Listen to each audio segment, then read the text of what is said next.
Rule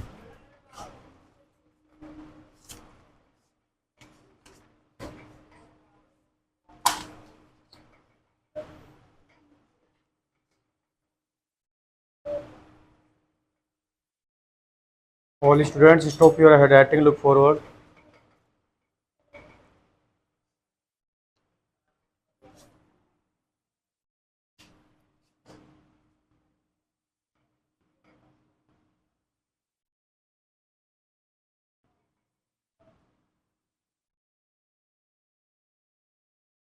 narration का मतलब होता है वक्ता।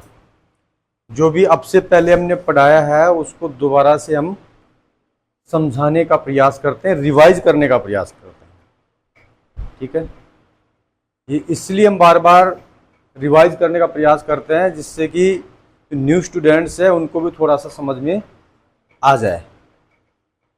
ठीक है क्या?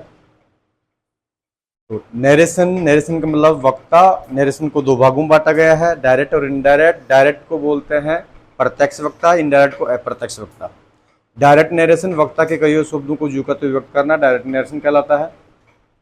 इनडायरेक्ट नरेशन वक्ता के कई शब्दों को जू कहते हुए व्यक्त न करके अपने शब्दों में व्यक्त करे तो उसको बोलते हैं इनडायरेक्ट नरेशन। डायरेक्ट नरेशन को दो भागों में बांटा गया है। पहला है हमारा रिपोर्टिंग वर्ब और दूसरा है रिपोर्टेड स्पीच। इन्वर्टेड कोमा के बाहर वाले सेंटेंस को रिपोर्टिंग वर्ब बोलेंगे और इन्वर्टेड कोमा के अंदर वाले सेंटेंस को रिपोर्टेड स्पीच बोलेंगे। ये तो जनरली बातें हो गई हैं। अब जो विशेष बातें हैं रूल और रेगुलेशन की यहां से शुरू होती हैं कि डायरेक्ट से इनडायरेक्ट बनाते समय में 3 नियमों का विशेष ध्यान रखना है। ठीक है क्या? ये हमारे अपने नियम है, मान लो अगर आप कहीं संजीव पासबुक में या कहीं दूसरी तीसरी गाइड में देखोगे ना तो 6 भी मिल जाएंगे, 7 भी मिल जाएंगे, 10 भी मिल जाएंगे। आ रही के बाद समझ में? ये हमारे अपने नियम हैं, हम हमारे अपने हिसाब से समझाते हैं और टारगेट केवल एक ही रहता है कि डायरेक्ट से इनडायरेक्ट बनाना सीखना। एग्जाम में कहीं नहीं पूछेगा रूल और रेगुलेशन लिखो आप। ठीक है, तो जैसा हम समझा रहे हैं वैसा आप पढ़ने और समझने का प्रयास कीजिएगा। और रही बात अंतर की, तो अंतर जैसे हम यहाँ पे पढ़ा रहे हैं आप लोगों को, स्कूल में पढ़ने वाले हो ना, अब स्कूल में कैसा पढ़ाएंगे, किस प्रकार से पढ़ाएंगे, कितने नियम बताएंगे, उस समय आपके दिमाग में टेंशन हो जाएगी, होगी ना। वो टेंशन आप मेरे पास में पुट आउट करो और जहां आप जिस स्कूल में पढ़ रहे हो उनके पास भी करो कि सर जी हमने ऐसा सीखा है। अब वहां से आप सीख के आओगे तो मुझे भी कहोगे ना कि सर जी हमारे सर ये बता रहे हैं। उससे आपका डाउट बिल्कुल क्लियर हो जाए। और यही रिवीजन है, यही बेस्ट पढ़ाई है। तो 3 नियम है। पहला नियम है कि डायरेक्ट से इनडायरेक्ट बनाते समय रिपोर्टिंग वर्ब के सेंटेंस में आई हुई वर्ब, अब वर्ब इसमें से आता है, सेज आता है और सेड आता है। अगर इनके बाद में कोई ऑब्जेक्ट रहता है तो से टू को टेल में, सेज टू को टेल्स में और सेड टू को टोल्ड में बदल देंगे। अगर इन वर्ब के बाद में कोई ऑब्जेक्ट नहीं आता है तो हम सेम रखेंगे, से को से रखेंगे, सेज को सेज रखेंगे और सेड को सेड रखेंगे। इसके बाद में कंजक्शन वर्ड हम दैट का प्रयोग करेंगे। रिपोर्टिंग वर्ब के सेंटेंस के आगे जो कोमा आता है इस प्रकार से, इस कोमा को, और रिपोर्टेड स्पीच के सेंटेंस के शुरुआत में जो इन्वर्टेड कोमा आया है और लास्ट में आया है, इनको हम हटा देंगे, कंजक्शन वर्ड के लगा देंगे हम दैट लगा। ठीक है। तीसरा नियम है कि जब डायरेक्ट से इनडायरेक्ट बनाएंगे तो रिपोर्टेड स्पीच के सेंटेंस में, ये रिपोर्टेड स्पीच का सेंटेंस है, इसमें हम सबसे पहले हमारा यहां पे नाउन या प्रोनाउन आता है ना, तो नाउन से संबंधित परिवर्तन तो करना ही नहीं है। नाम कुछ भी आ रहा है तो सेम लिखेंगे हम। प्रोनाउन आ रहा हो, प्रोनाउन जैसे कि I, we, you, they, he, she, it, name नहीं आएगा भैया, नेम तो नाउन हो गया ना, केवल इतना ही आई आ जाए, we, you, they, he, she, it. ये अगर प्रोनाउंस वर्ड आ जाए तो हम उनको प्रोनाउन से संबंधित परिवर्तन करेंगे, जैसे हमने आपको रूल और रेगुलेशन बता रखे हैं। ठीक है। अब आवश्यकता यहां पे नहीं पड़ रही ना प्रोनाउन संबंधित की, तो इसलिए हमने नियम में लिखवाया है कि डायरेक्ट से इनडायरेक्ट बनाते समय आवश्यकता अनुसार प्रोनाउन से संबंधित परिवर्तन, टेंस से संबंधित परिवर्तन, दूसरा नंबर टेंस का ही आता है। और उसके बाद में अगर कहीं वर्ड आ रहा है टाइम एंड डिस्टेंस से संबंधित परिवर्तन करेंगे। आज हमारे जो 3 नियम बार बार हम बोल रहे थे ना, और लास्ट में जैसे कि प्रोनाउन से संबंधित परिवर्तन सीख लिया, टेंस से संबंधित सीख लिया, और आज हम फाइनली कौन सा सीख रहे हैं, टाइम एंड डिस्टेंस से संबंधित परिवर्तन। ये कितना परसेंट हो जाएगा, 70%। 30% मामला भी आपका इस टॉपिक का बचा हुआ है। और हाँ, हम बुराई नहीं कर रहे, बहुत से स्कूलों में ऐसा है कि वहां 2-3 सेंटेंस तो समझाते ही नहीं है कि सर जी हमारे स्कूल में ये करवाया ही नहीं है, आप करवा रहे हो।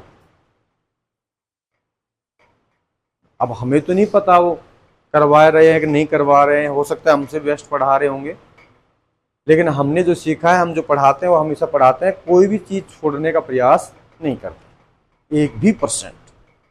यहां तक कि संजीव पासबुक में जितने एग्जाम्पल हैं सारे एग्जाम्पल कॉपी में राइट होंगे और यहाँ समझाए भी जाएंगे। पुराने विद्यार्थी जो यहाँ पे बैठे हुए हैं उनकी पुरानी कॉपी देखोगे तो सब राइट करवा देंगे, 1 भी सेंटेंस नहीं छोड़ा है ना। तब जाकर के 99 नंबर आए हैं। 1 नंबर पता नहीं कैसे भैया का कटा है, इंग्लिश सब्जेक्ट में 99 नंबर। तो आप इतने सदमे में मत आओ, आपके भी आएंगे, लेकिन पूर्ण रूप से शिद्दत के साथ में मेहनत करनी पड़ेगी। जैसा हम यहाँ पे पढ़ा रहे हैं, डेली का डेली पढ़ो। हम ट्रेन की तरह भगते रहेंगे और पीछे पीछे आप दौड़ करते रहोगे तो उसमें छूट जाओगे। साथ साथ भगने का प्रयास करो, ठीक है। कहने का मतलब जैसा हम यहाँ पे डेली पढ़ा रहे हैं ना, डेली आप रेगुलर टेबीसी बनाना शुरू कर दो। ऐसे नहीं अभी तो स्कूल खुल लेंगे बाद में देखेंगे, अभी क्लासेस शुरू नहीं हुई बाद में देखेंगे, अभी टेस्ट नहीं आए, परीक्षा नहीं आई, ऐसे दिन बीत जाएंगे पता भी नहीं लगेगा। सबसे ज्यादा इंपॉर्टेंट 3 महीने आपकी पढ़ाई की, उसके बाद में भूल जाना कि हमारी पढ़ाई होगी, ठीक है। तो इन चीजों का ध्यान रखना है। तो हमने प्रोनाउन से संबंधित परिवर्तन सीख लिया है, दोबारा से समझाने का विशेष आवश्यकता नहीं है क्योंकि समय ज्यादा लग जाएगा। टेंस से संबंधित हमने सीखा, कुछ हिस्सा हमने सीख लिया, कुछ हिस्सा आज हम सीखने वाले हैं। टाइम एंड डिस्टेंस से संबंधित परिवर्तन भी हम सीखने वाले हैं, ठीक है।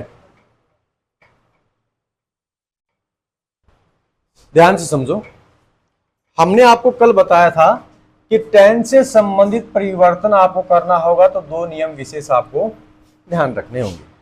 ये सबसे ज्यादा इंपॉर्टेंट है और अक्सर ये भूल जाने वाले होते हैं। ये समझा दिया था ना हमने, आपको इंडिकेट किया था। पहला नियम क्या था कि जब हमारा रिपोर्टिंग वर्ब का सेंटेंस, इसका सेंटेंस रिपोर्टिंग वर्ब का सेंटेंस प्रेजेंट या फ्यूचर टेंस में हो तो इसमें टेंस से संबंधित परिवर्तन नहीं। पहला नियम ये था, ठीक है क्या। दूसरा नियम हमने आपको बताया था कि अगर इन्वर्टेड कोमा के बाहर वाले सेंटेंस में अगर पास्ट टेंस हो, क्या हो, पास्ट टेंस हो, तो इन्वर्टेड कोमा के अंदर आए हुए सेंटेंस में टेंस से संबंधित परिवर्तन। आ रही की बात समझ में। अगर प्रोनाउन से संबंधित परिवर्तन करना है तो वो भी करेंगे, समय में दूरी से संबंधित परिवर्तन करना है वो भी करेंगे, लेकिन टेंस से संबंधित परिवर्तन करना बेहद जरूरी है। अभी पता कैसे लगेगा, जनरली रामबाण ओसडी हम बता रहे हैं, बाकी फिक्स नहीं है। हाँ, कभी आप सोचो कि सर जी यही फिक्स है, हालांकि अगर आपका सिलेबस हम देखें, आपके एग्जाम्पल देखें, आपके जैसे इससे पहले एग्जाम में आए हुए क्वेश्चनों को देखें तो यही है कि यहां पे अगर से और से जा रहा है इसका मतलब कौन सा टेंस है, प्रेजेंट या अंडरस्टैंड। तो हमें टेंस से संबंधित परिवर्तन नहीं करना है। अगर यहां पर क्या आ गया हमारा सैड, तो हमें टेंस से संबंधित परिवर्तन करना है। कितना सीख गए हो, ठीक है। अब देखो, हमने आपको ये रूल लिखवाने के बाद में नीचे सारणी लिखवाई थी टेंस से संबंधित। डायरेक्ट में ये आए तो इनडायरेक्ट में ये करना है, ऐसे लिखवाया था ना, लिखवाया था। तो उसकी कुछ एग्जाम्पल भी हमने शायद पास्ट सिंपल टेंस तक समझ लिए थे, और पास्ट सिंपल टेंस से पहले हम past present perfect continuous tense का एग्जाम्पल छोड़ दिए थे। ध्यान है क्या, छोड़ दिया था ना, प्रेजेंट परफेक्ट कंटीन्यूअस टेंस का भूल गए थे हम। प्रेजेंट कंटीन्यूअस टेंस करवा दिया था और प्रेजेंट परफेक्ट टेंस करवा दिया था। उसके बाद में कौन सा करवा दिया था हमने, past simple. Present perfect continuous tense का भूल गए थे, हैज बीन, हैव बीन का। तुमने फर्स्ट में लिख दिया यहाँ पे, ठीक है, फर्स्ट में लिख दिया है, लिखा है यहाँ पे कि आई सेड, क्या लिखा है, आई सेड, मैंने कहा, Ramesh has been reading English book since morning, Ramesh सुबह से अंग्रेजी की किताब पढ़ रहा है, अंग्रेजी पुस्तक पढ़ रहा है, ठीक है, मैंने कहा रमेश सुबह से अंग्रेजी पुस्तक पढ़ रहा है, ठीक है। इनडायरेक्ट बनाते हैं, 3 नियमों का ध्यान रखना है। पहला, ये रिपोर्टिंग वर्ब है, इसमें वर्ब सेड आई है, तो हमें क्या रखना है यहाँ पे। कितने विद्यार्थी हैं जो मुझे बता सकते हैं कि यहाँ टोल्ड क्यों नहीं रखा, हाथ ऊपर कीजिएगा।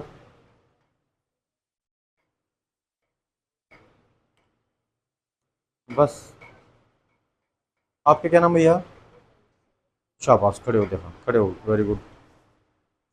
बताओ क्यों नहीं रखा यहाँ पे टोल्ड, क्यों नहीं है, ऑब्जेक्ट नहीं है, वेरी गुड, शाबाश, ताली बजाओ भैया के लिए, वेरी गुड। इसको बोलते हैं कैचिंग पावर।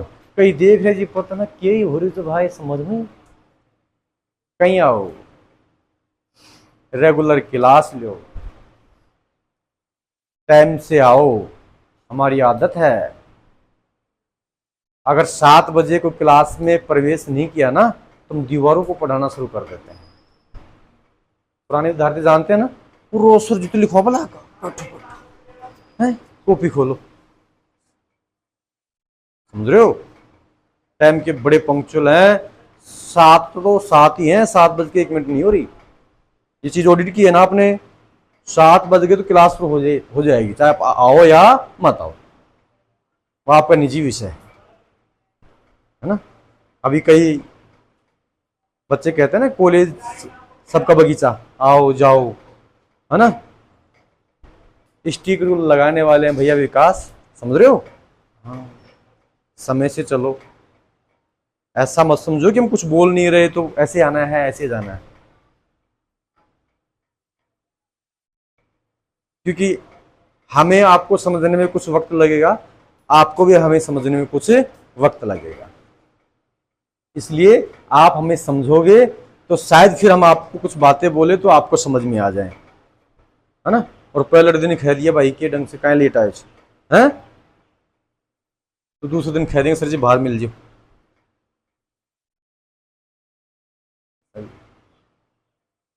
इन चीजों का थोड़ा सा विशेष ध्यान रखो, है ना, हम आप ही के लिए कर रहे हैं भाई, है ना, हम चाहते हैं कि आपका एक भी सेकंड समय खराब नहीं जाना चाहिए, तो तब जाकर के सिस्टम बैठेगा।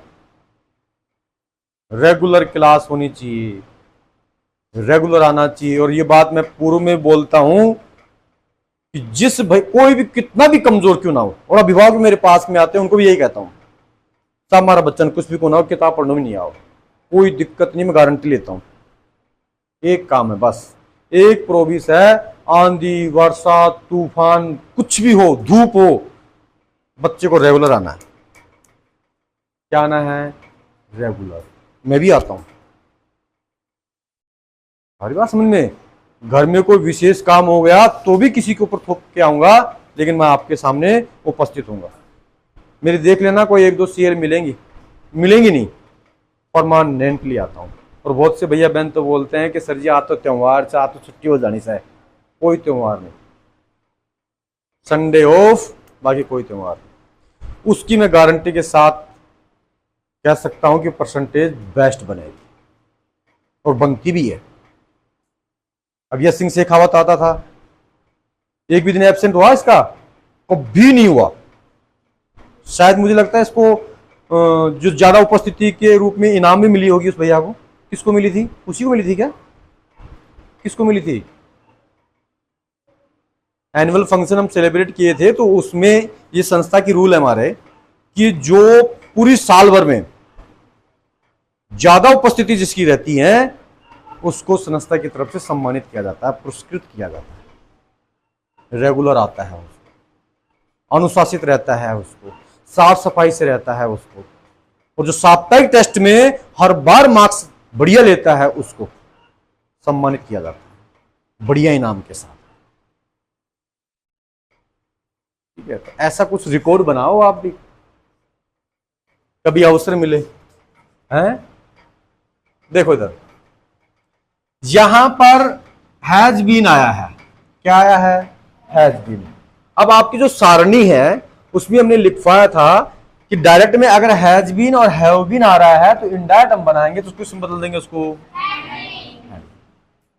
पहला परिवर्तन हो गया, दूसरा हो गया, तीसरा हो गया।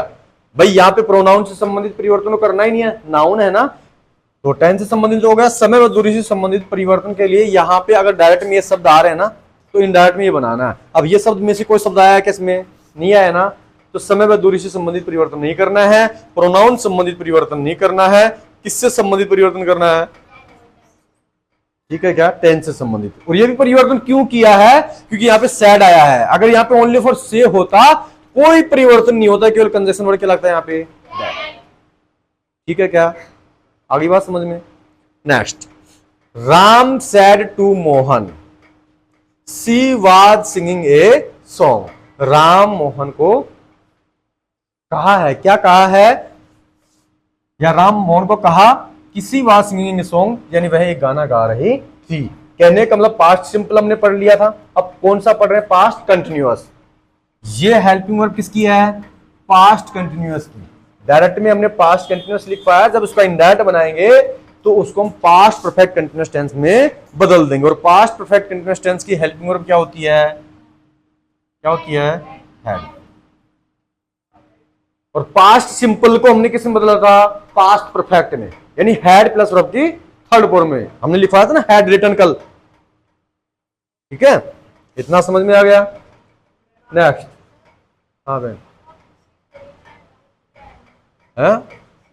हाँ वेरी गुड, अच्छी बात पूछी है बहन ने। देखिएगा, समझाने का हम प्रयास करते हैं।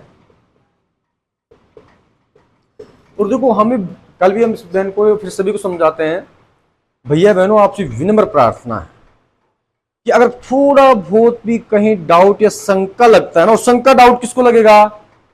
जो समझने का प्रयास कर रहा है। और जिसको ऐसा है कि भाई अब तो अंग्रेजी को पीरियड आए थे, अगली बार अगला पीरियड क्या कहा जाएगा? मैथ को। दोनों पीरियड पढ़ना चाहिए ग्रह चाल में, उसको कोई समस्या नहीं। समस्या उसको आएगी जो समझने का प्रयास कर रहा है। और मैं बार बार कहता हूं कि आप पूछा करो भाई, हमें खुशी होती है इस चीज से।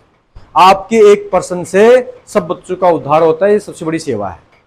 जैसे कि गर्मियों में पानी पिलाते हैं ना, उससे भी बड़ी सेवा है। किसी एक भैया बहन के विचार से, पर्सन से सब भैया बहनों को फायदा मिलता है उससे। और ये डाउट इस बहन के दिमाग में नहीं है। और देखो, डाउट भी किसके आते हैं? जो होशियार रहता है। ये भी विषय है। कमजोर के तो दिमाग में डाउट ही नहीं रहते, वो तो अपने आप में परिपूर्ण रहता है। ये ऐसे प्रश्न पूछा करो, है ना। और ये प्रश्न बहुत से भैया बहनों के दिमाग में, लेकिन पूछ नहीं रहे। पर हम पूछेंगे, थोड़े दिन रुक जाओ, हम पूछेंगे। अब तो हम समझा रहे हैं ना सब आपको, उसके बाद में हम पूछना शुरू कर देंगे एक एक से। क्या समझ में आ रहा है आपको? फिर पता लगेगा क्या समझा है आपने। देखिएगा, समझाते हैं, ध्यान दीजिएगा। इसका मतलब क्या होता है? First person. फर्स्ट पर्सन में क्या होता है? आई और। अगर यहां पे रमेश की जगह, जैसे मान लो फॉर एग्जांपल, यहां पे अगर सी की जगह आई होता, वी होता, तो हम राम पुरुष है ना, तो क्या कर देते? ही। क्या कर देते? ही। अब मान लो इसका मतलब क्या होता है? Second person. और सेकंड पर्सन क्या होता है हमारा? यू। ठीक है क्या? अगर यहां पे यू होता तो यहां पर यू सेकंड पर्सन ऑब्जेक्ट के अनुसार, ऑब्जेक्ट क्या है? मोहन। मोहन के लिए हम किसका प्रयोग करेंगे? ही का। ठीक है क्या? समझ में आ गई दोनों बात। अब हम बात करते हैं इस तीन का। इसका मतलब क्या होता है? Third person. और थर्ड पर्सन क्या होता है? ही, सी, इट और दे। अगर यहां पे ही आ रहा हो, सी आ रहा हो, इट आ रहा हो, दे आ रहा हो, तो क्या रहेगा? कोई बदलाव। हाँ बहन,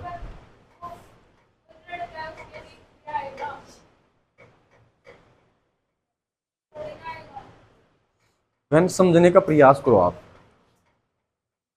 मेरी बात सुनो, मेरी बात तो सुन लो आप। ये क्या है? सी है ना। कौन सा पर्सन है? Third person. थर्ड पर्सन यहां पे ये लिखा है एन का मतलब नो चेंज, नो चेंज का मतलब बदलना ही नहीं है।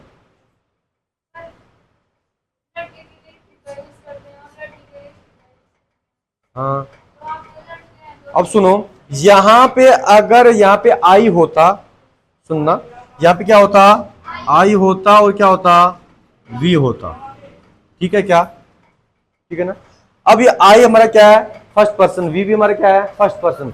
ये फर्स्ट पर्सन अगर यहां पे आ रहे हैं तो यहां पे हमें सब्जेक्ट को देखना है, रिपोर्टिंग वर्ब के किसको देखना है, सब्जेक्ट को। तो यहां पे सब्जेक्ट क्या है, लड़का है ना, लड़का है, अंडरस्टैंड, लड़का है, इसलिए हमने यहां पे क्या रखना होगा, ही रखना होगा। क्या रखना होगा, ही। इतनी बात समझ में आ गई।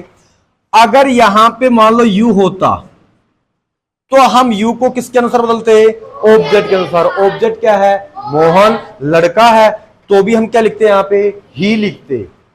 ठीक है क्या। अब यहां पे क्या आया है, सी, थर्ड पर्सन है। अब थर्ड पर्सन है तो हम इसको ना तो सब्जेक्ट के अनुसार चेंज करेंगे ना ऑब्जेक्ट के अनुसार चेंज करेंगे, हम इसको नो चेंज रखेंगे, कोई बदलाव नहीं करेंगे। अब और कोई डाउट हो तो बहन मुझे बताओ। हालांकि हमने आपका जो प्रश्न समझा है ना, तो ऐसे समझा है कि यहां पर आप बोल रहे हो कि सर जी यहां पे सी है, लड़की है, ये कहना चाह रहे हो ना आप, तो यहां पे क्या आना चाहिए,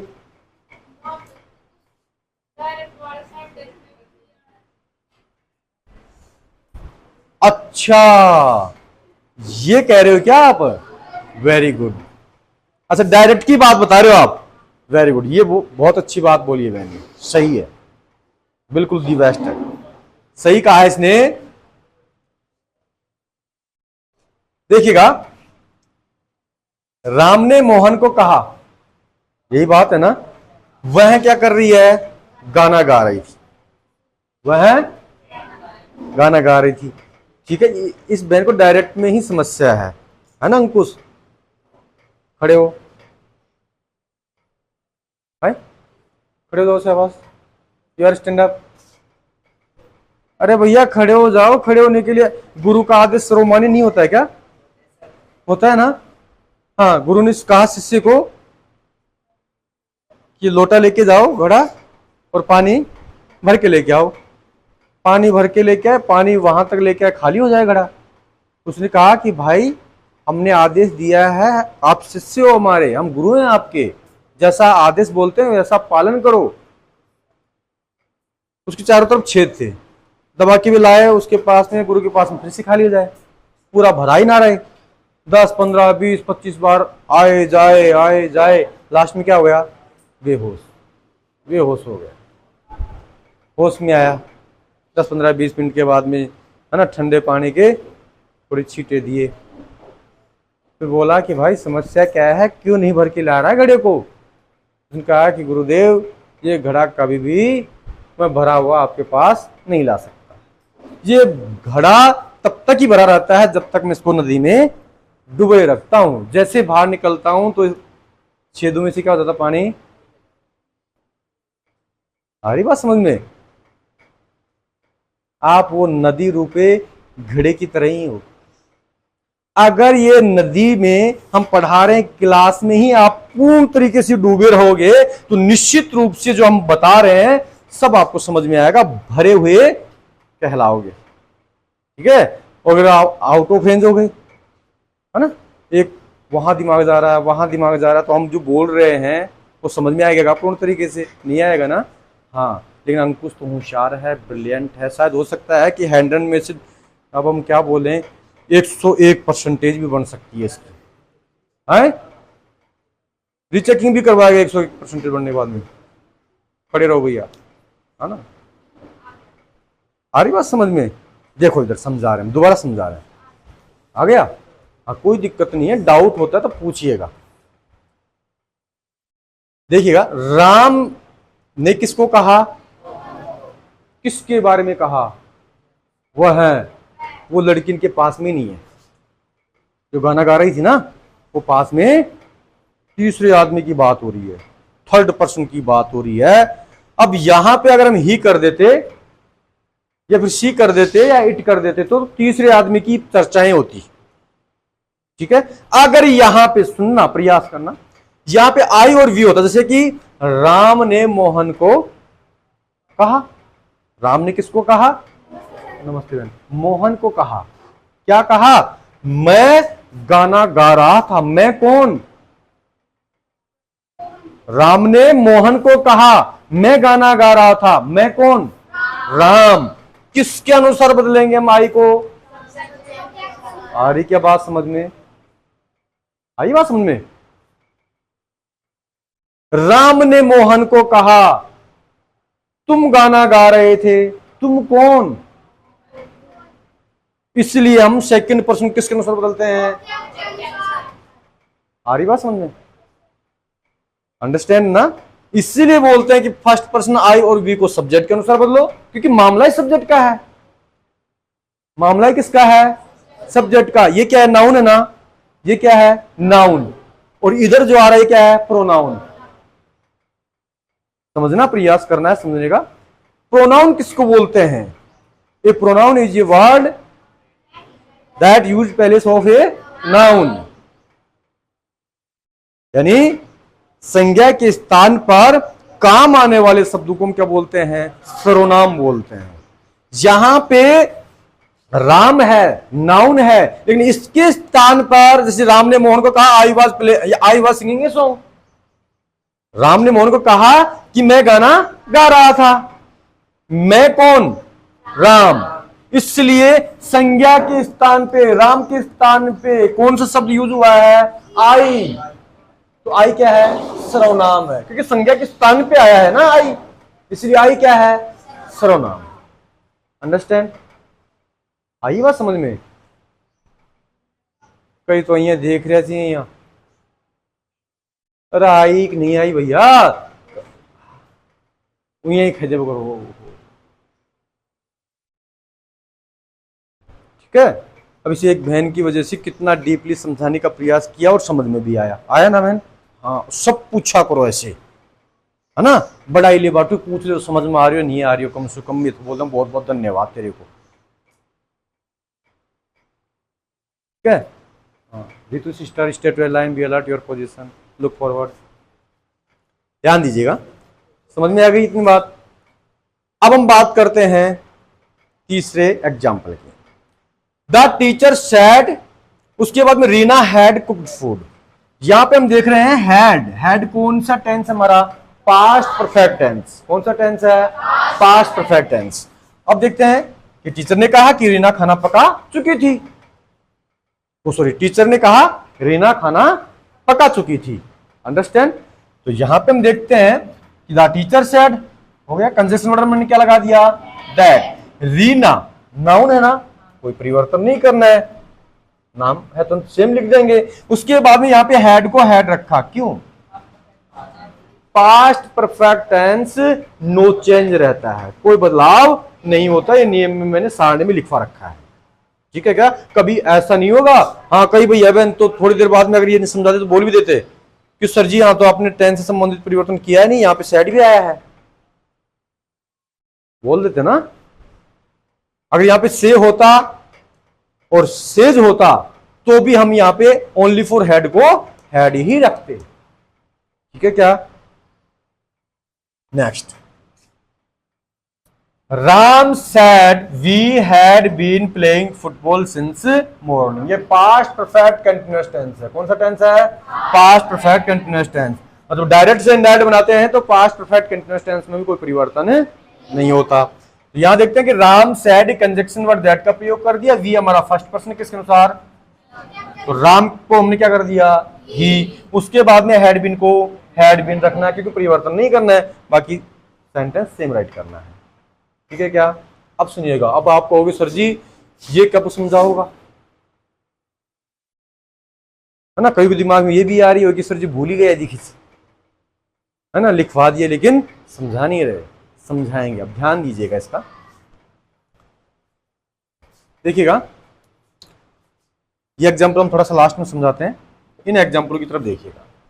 दूसरा नियम हमने लिखवाया था कि अगर रिपोर्टिंग वर्ब के सेंटेंस में टेंस पास्ट टेंस में हो तो रिपोर्टेड स्पीच के सेंटेंस में टेंस से संबंधित परिवर्तन करेंगे, सैड आ रहा है तो करेंगे, लेकिन यहां अपवाद है।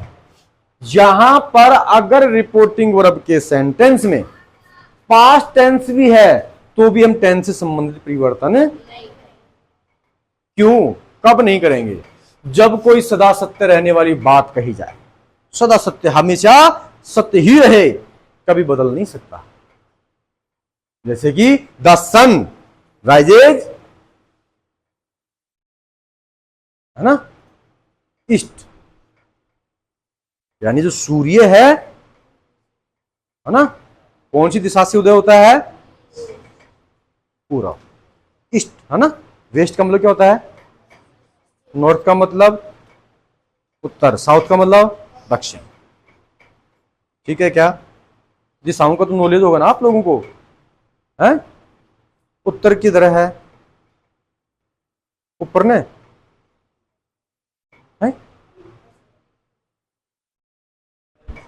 है?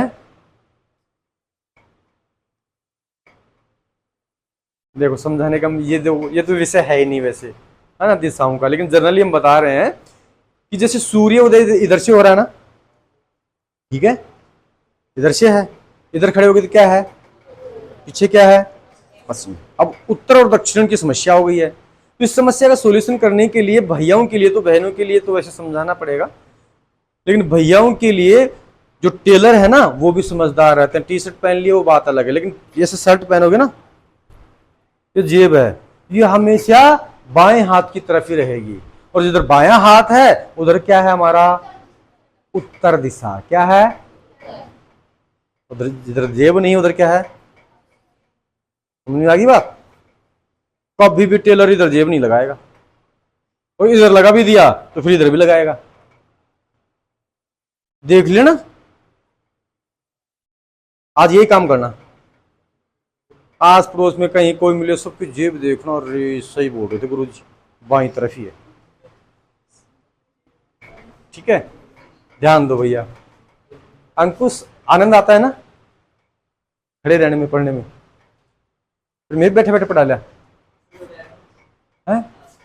अरे भैया नहीं, हम चाहते हैं कि हमारे भी दुख को कोई, है ना, बांटे तो खुशी मिलती है ना। हम भी तो खड़े हैं।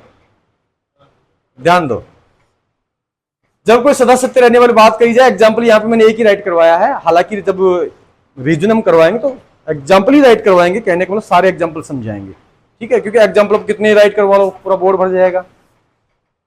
तो the teacher said to the student, teacher को किसने बोला है? स्टूडेंट को, विद्यार्थी को बोला है, कहा कि द अर्थ यानी पृथ्वी मूव है, घूमती है, राउंड द सन यानी सूर्य की चारों तरफ चक्कर लगाती। कौन? ये सदा सत्य है ना, देखा आपने कभी घूमते हुए? है? अब घूम रही है, तो कौन चल रहे हो? क्यों? धीरे धीरे घूम। वो बात हो गई, एक बिल्कुल दुबली पुतली मैडम पढ़ा रही आगे सामने, और ऐसा चित्र बना दिया। बच्चों से पूछा कि भैया पृथ्वी क्या है? गोल। पृथ्वी क्या है? और ये घूमती है, ये क्या होती है? देख भैया बोल रहा था कि मैडम आप कमजोर हो, कुछ खाया पिया करो, कमजोरी में पृथ्वी तो घूमती दिखेगी। अब मैं नहीं दिख रही, आपको दिख रही होगी, है? आपको दिख रही होगी, मैं तो दिख ही नहीं रही। और बात भी सही है, बात भी क्या है? यही बात है। इधर पंखे चल रहे हैं, अगर हवा हम स्किन से महसूस कर रहे हैं, ठीक है ना, अगर हम कोट पैंट या फिर कोई रजाई उड़ करके बैठ जाएं और पंखा चला दें और आंखें बंद कर दें और फिर कहें कि भाई हवा चल रही है, तो शायद मुझे नहीं लगता कि वो बता पाए। ठीक है, कहीं बंद कमरे में आप बैठे हो, पंखे कूलर एसी वगैरह चल रही है, और बाहर से अगर हम किसी से पूछेंगे कि अंदर पंखा चल रहा है, दिखना नीचे पंखा में, आप बता पाओगे कि हवा चल रही है अंदर? नहीं बता पाओगे ना। महसूस किसको कर रहे हैं हम? इन सब पर्दों को देख करके, जो हिल रहे हैं, हवा चल रही है, ऐसा। अब पृथ्वी बहुत बड़ी है, क्या है, बहुत बड़ी है। नमस्ते। इनके जो छोर है ना, इससे हमें दिखाई दे रहे हैं क्या, नहीं दिख रहे ना। अब पृथ्वी घूमेगी और हम इधर मुंह करके बैठे हैं यहाँ पे, तुम इधर ही बैठे रहेंगे ना, पृथ्वी तो पूरी घूम रही है, हम थोड़ी ना घूम रहे हैं, पूरी पृथ्वी घूम रही है, जिधर हम बैठे हैं वैसे ही हम बैठे रहते हैं, इसलिए हमें इनकी छोर दिखाई नहीं देते हैं, इसलिए महसूस नहीं होता। ठीक है, चलो ये एसएस का विषय है, ध्यान दीजिएगा। The teacher told, said to किसमें बदल दिया हमने, टोल्ड में। यहां पे सैड कहने वाला पास्ट टेंस है ना, तो टेंस से संबंधित परिवर्तन होना चाहिए, लेकिन इसमें नहीं हुआ, इसमें सेम कंजक्शन वर्ड लगा दिया और उसके बाद में the earth moved around the sun. ये इसलिए हमने परिवर्तन नहीं किया क्योंकि अपवाद है कि सदा सत्य रहने वाली बात कही है इसमें। ठीक है, क्या ऐसे एग्जाम्पल गिने चुने हैं जिनको आपको ध्यान में रखना, बस वही एग्जाम्पल आपके एग्जाम में आते हैं। ठीक है, बात करते हैं जब कोई आदत संबंधित बात कही जाए, तो the dog at the stranger, the dog bark at the stranger, है ना, यानी कुत्ता अजनबियों के ऊपर आदत है। वो बात अलग है, सजी मारो कुत्तो तो सही 7 रोटी घेरा तक भूख ही बना जानकार न देख रहा, है ना। बाकी अक्सर 99% क्या रहती है, भूखने की आदत है ना उसकी। तो ऐसी स्थिति में हम इसका टेंस से संबंधित परिवर्तन नहीं करेंगे। नेक्स्ट, जब कोई ऐतिहासिक घटना की बात कही जाए, है ना, आवर कंट्री, है ना, भाई हमारा जो देश है वो 1947 में आजाद हो गया था। ये क्या है, ऐतिहासिक घटना है, क्या है ये, भारत में सिकंदर आया, ये भी क्या है, ऐतिहासिक घटना है। तो ऐसी कोई डेट मेंशन वगैरह हो, ऐतिहासिक घटना का वर्णन हो, तो उस स्थिति में भी आपको टेंस से संबंधित परिवर्तन नहीं करना है।